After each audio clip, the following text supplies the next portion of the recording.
is. Yeah, so why are you here? Why did you start? Is that recording? Yes, it is recorded. Why did you start the Rob Ford Must Go sit-in? Why did I start the sit-in? That's a good question.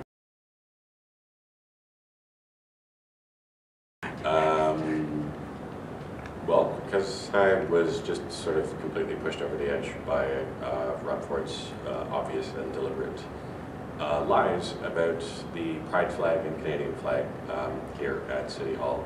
Ford has worked in City Hall for something like 14 years now. He's been in and out of this building hundreds and hundreds of times. He knows how the flags work.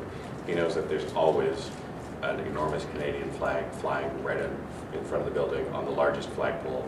And he knows there's a ceremonial flagpole that flies many different flags throughout the year, and groups can come and ask for their flags to be flown. And when no specific flag is scheduled to be flown, the Toronto flag flies there. So Rob deliberately lied and said that the Canadian flag was taken down to fly the pride flag. It was an obvious lie, a blatant lie, and it was grotesque. It was, targeting the LGBT community in Toronto in order to stir up his base, like in order to, create hatred, which he does, which he and his brother do, and they excel at. And I couldn't stand.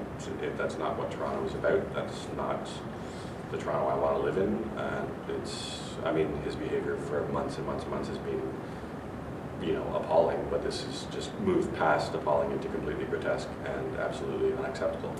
So I just kind of snapped, and I felt I had to do something. I was inspired actually there was a sit-in right here. Right down there, yeah, right on there. The ground, but I'm not going to pan down.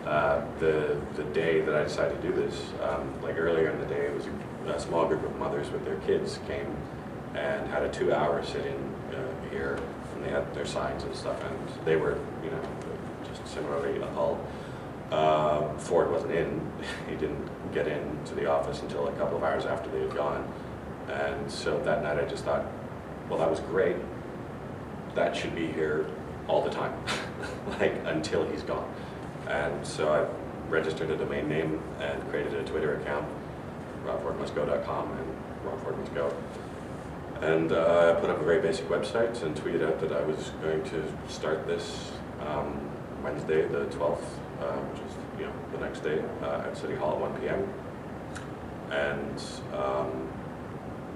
I did. I came down here, and the media had already started tweeting it out. And I got here, and another person was here, Jeff Martin, I believe, who had just read about it online, and he decided he was going to come down.